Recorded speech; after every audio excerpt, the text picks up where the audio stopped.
आज का अपना टॉपिक है चक्रवात और प्रतिचक्रवात। सबसे पहले चक्रवात।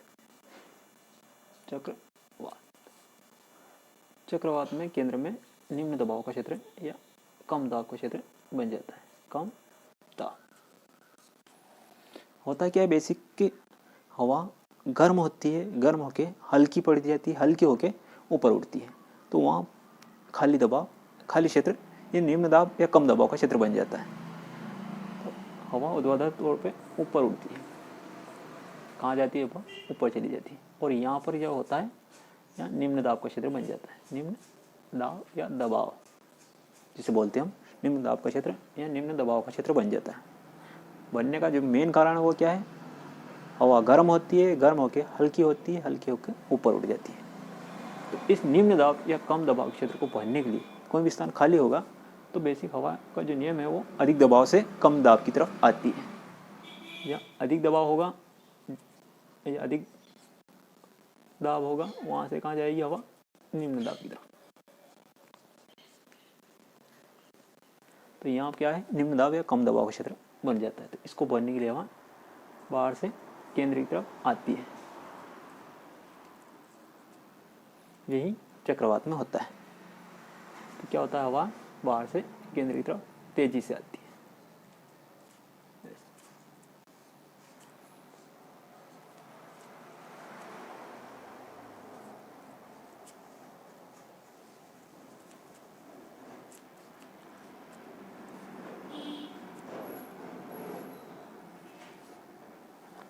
इसे अपन ऐसे भी समझ सकते हैं।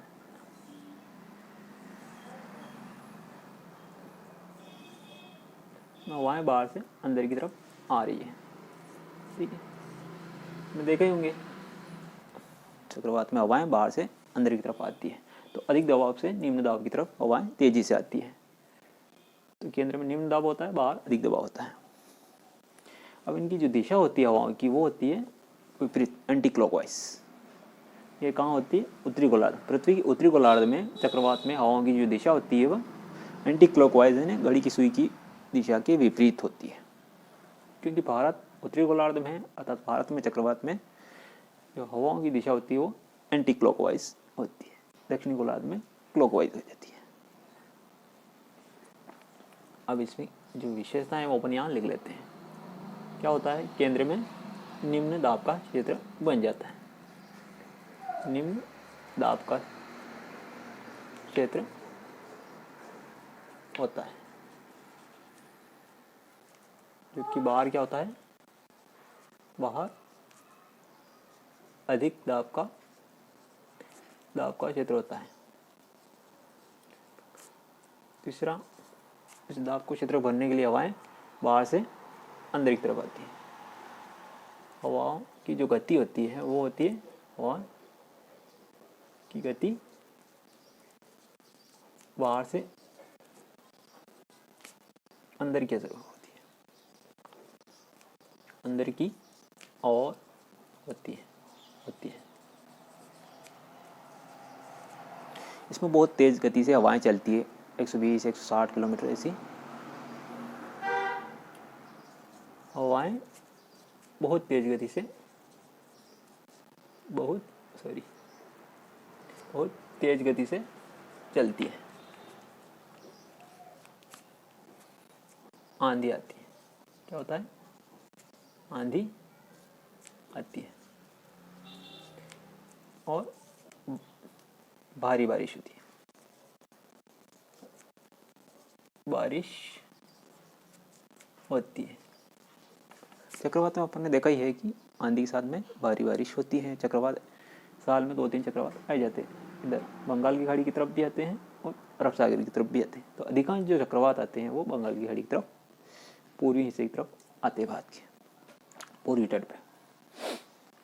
जो आखिरी पॉइंट जो इम्पोर्टेंट है वो है हवाओं की दिशा। हवाओं की दिशा क्या होती है? बाहर से अंदर की तरफ तो होती है, उसके अलावा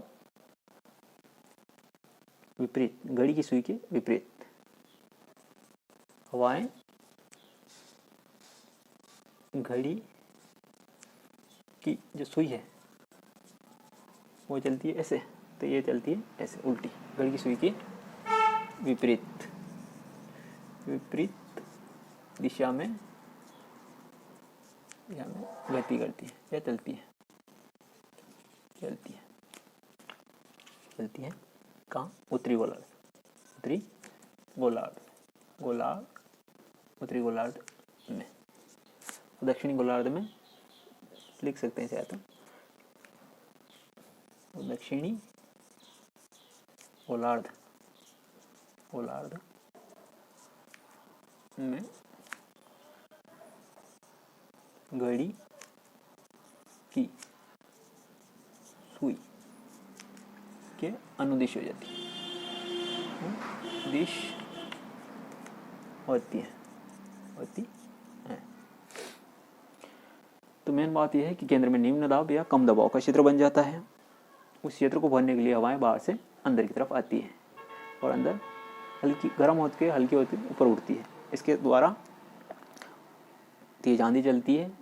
हवा की गति 100 किलोमीटर, 120 किलोमीटर, 60 किलोमीटर तक होती है। इसके साथ भारी बारिश होती है और ये अधिकांशतः भारत में भी चक्रवात साल में 2-3 बार आते रहते हैं, जो पूरी तट पे अधिकांश आते हैं। पश्चिम अरब सागर तट पे भी कुछ आते हैं कभी कभी। अब बात करते हैं प्रतिचक्रवात की।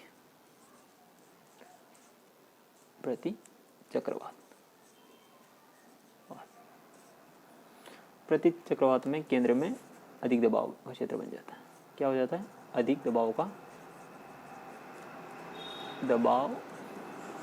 क्षेत्र, केंद्र में अधिक दबाव का क्षेत्र होता है। तो हवाओं में क्या होता है, जहाँ अधिक दबाव होगा वहाँ से कहाँ जाएगी? निम्न दाब की तरफ, अर्थात बाहर की तरफ जाती है।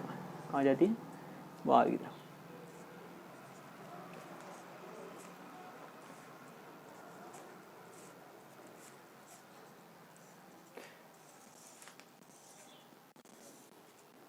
यहाँ से कहाँ जा रही है? बाहर जा रही है। ठीक है। हवाएं केंद्र से बाहर की तरफ गति करती हैं प्रतिचक्रवात में। केंद्र में अधिक दबाव का क्षेत्र होता है, तो इसकी विशेषता है केंद्र में अधिक दाब का क्षेत्र होता है। अधिक दाब का क्षेत्र होता है।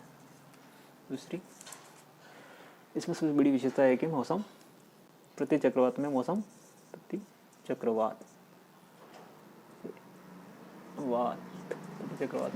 साफ हो जाता है। साफ हो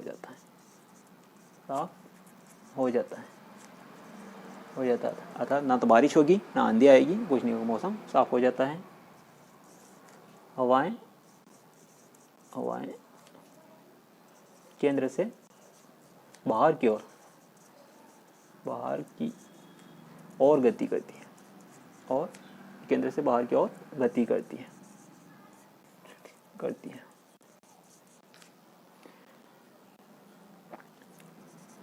जो इनकी हवाओं की जो दिशा होती है वो उत्तरी गोलार्ध में, अपन उत्तरी गोलार्ध संबंध में बात करते हैं। उत्तरी गोलार्ध में हवाओं की दिशा उत्तरी गोलार्ध या उत्तरी ध्रुव के जो देश हैं उनमें उत्तरी गोलार्ध में, उत्तरी गोलार्ध से तात्पर्य उत्तरी भूमध्य रेखा से ऊपर की तरफ जितने भी देश, उत्तरी गोलार्ध में घड़ी की सुई के अनुदिश दिश होती है। अंग्रेजी में बोलते हैं क्लॉकवाइज।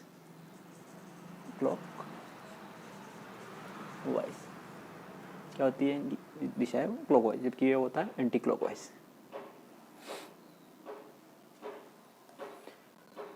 एंटी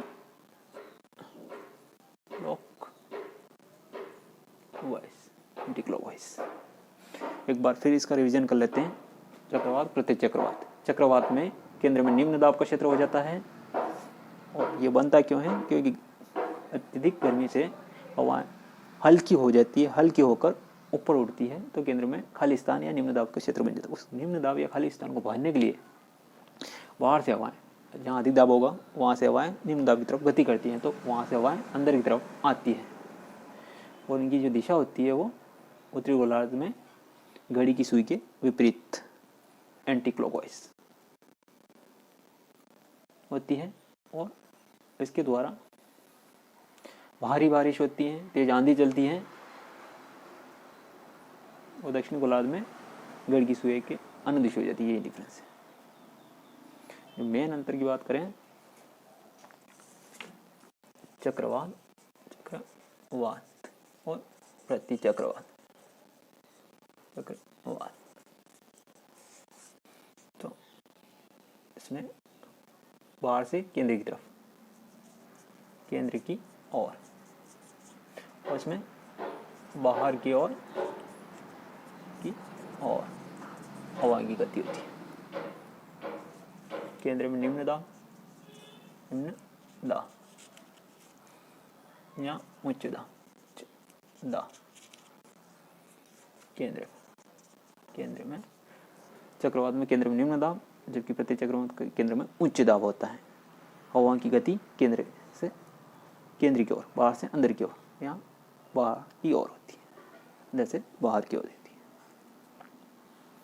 मौसम साफ हो जाता है प्रति चक्रवात में। चक्रवात, टोर्नेडो और बहुत लाइव